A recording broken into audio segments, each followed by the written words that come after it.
Hello and welcome to Connotation Points Video Snark. I read bad books so that you don't have to. I'm continuing my read through of Fury by Elizabeth Miles. Not the first video, go check out the others, links are posted below. The following video might be difficult for some viewers. If you are struggling with suicidal thoughts, please reach out. People care about you.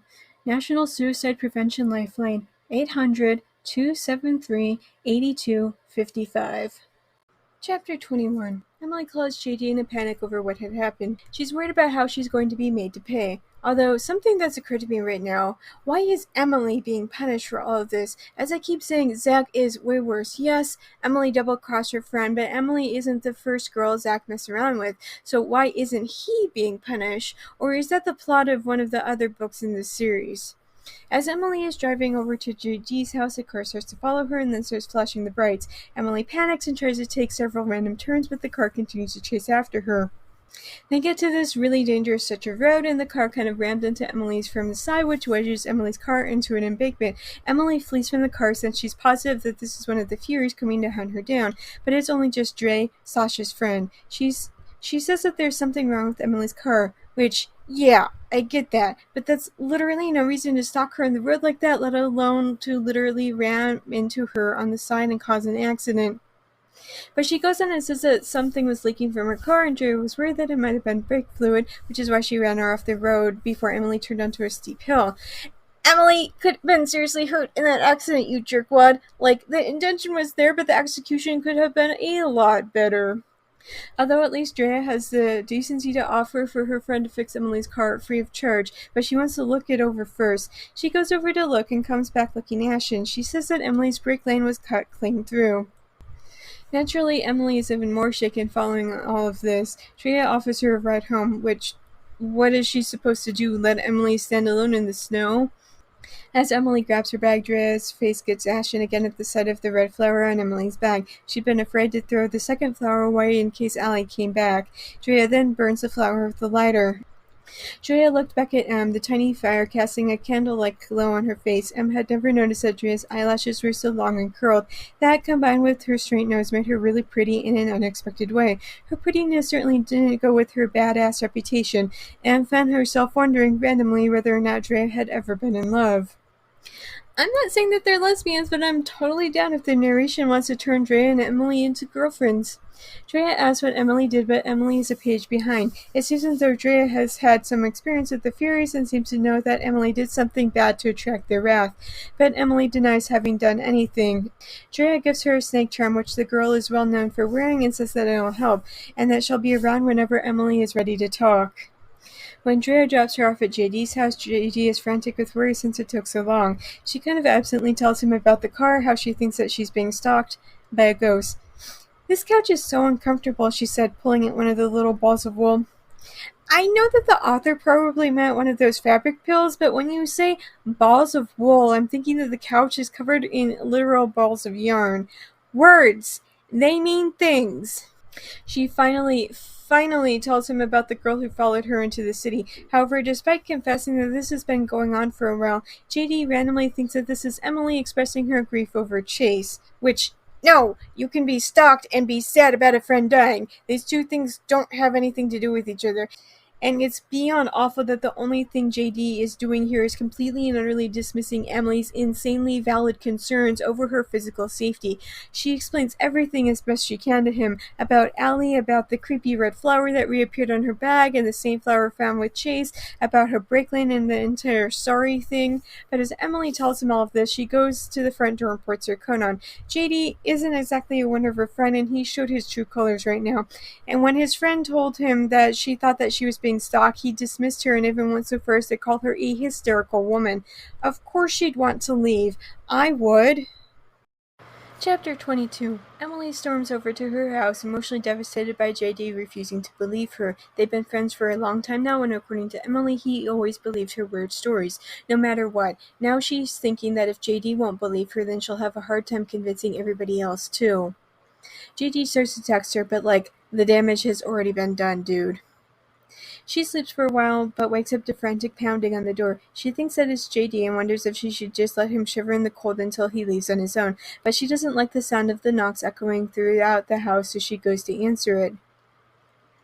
It's Allie who says Santa never found out you were naughty, which is something Zach had told her when they first kissed, which, again, why aren't they going after Zach? I'm gonna be really angry if Zach is never punished, but Emily is. Anyway, as you can imagine, Emily slams the door in Allie's face, but Allie continues to taunt her through the window. And the reason why Emily doesn't call the police is because... However, Gabby shows up, although I'm also remembering how Ty turned into Sasha briefly and I want to scream at Emily not to open the door, but she does and lets Gabby inside. Gabby says that she saw Zach kissing some random girl in a restaurant, which, good, now you guys are both on the same page. Emily is kind of angry over how Gabby had shoved her into the coat closet at the feast, but quickly steps into best friend mode and makes Gabby some hot chocolate. Gabby tells her through a lot of tears that she'd gone to confront Zach after witnessing that. Zach told her that he'd been with a lot of other girls, and I mean, a lot. Emily says that she's glad Gabby came over. Gabby goes on to say that she hasn't completely forgiven Emily, but knows Emily would understand. And right now, Emily understands a little too well exactly what Gabby is going through, if only because it happened to her not too long ago. Emily tells her everything she'd learned about Zach, about the cheating and how he manipulates women. She also says that she was jealous of Gabby and Zach and wanted that earth-shaking love like the two of them had. But Gabby says that there was completely and utterly nothing remotely special about her relationship with Zach.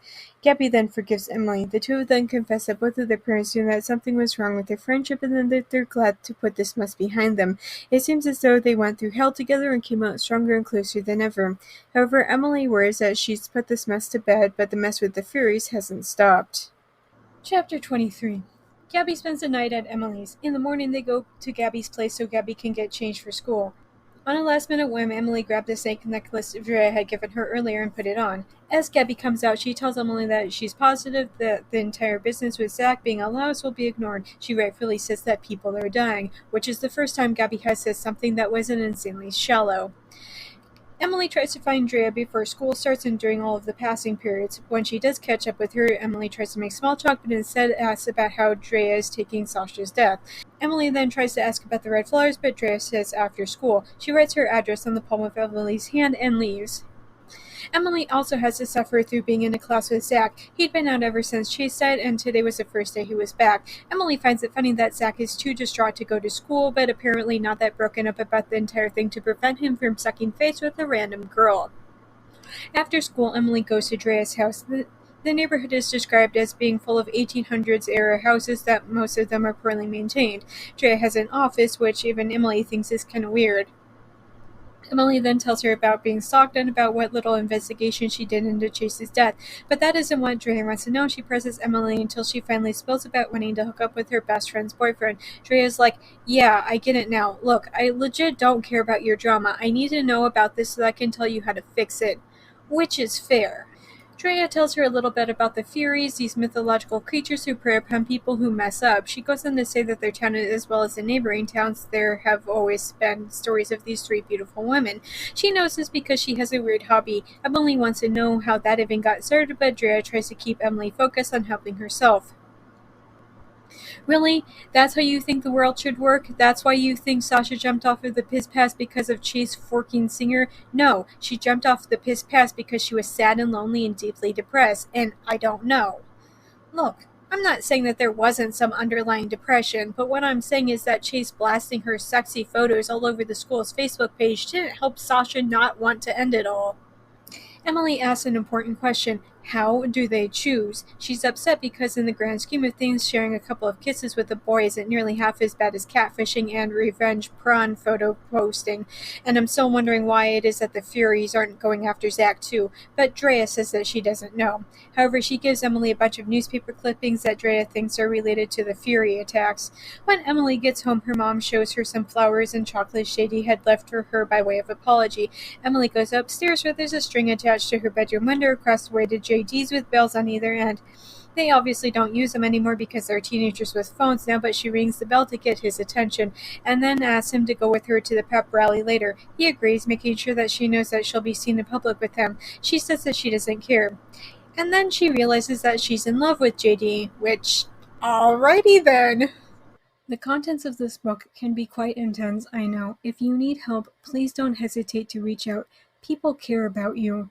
National Suicide Prevention Lifeline, 800-273-8255. 8255. Thanks for listening to my book Snark on YouTube. New videos are up every Monday, but stick around because I sometimes drop random videos on other days too. Just as a reminder, even if you can't financially support me, there are other ways to help me out. The first is watching this video as well as all of my other videos. It's also important to like and subscribe. Finally, you can share this video with all of your friends so that they can help as well. If you're already caught up with all of my videos, you can go to Tumblr for my main book Snarks, always free and updated every morning. And if you've already read all of my main Snarks, then you can find even more Snark on my Patreon. You can access it for $1 a month. Members also get early access to my main Tumblr Snark.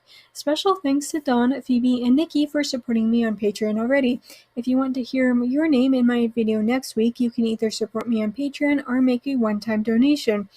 Do you like my Snark so much that you want me to snark your writing? I do that too. For just $6 per chapter, I will tell you how awful that your writing is. But not to worry if you feel like you couldn't take the criticism. I also offer regular book editing as well, just 1 cent per word. You can contact me on any of my social media platforms if you have further questions.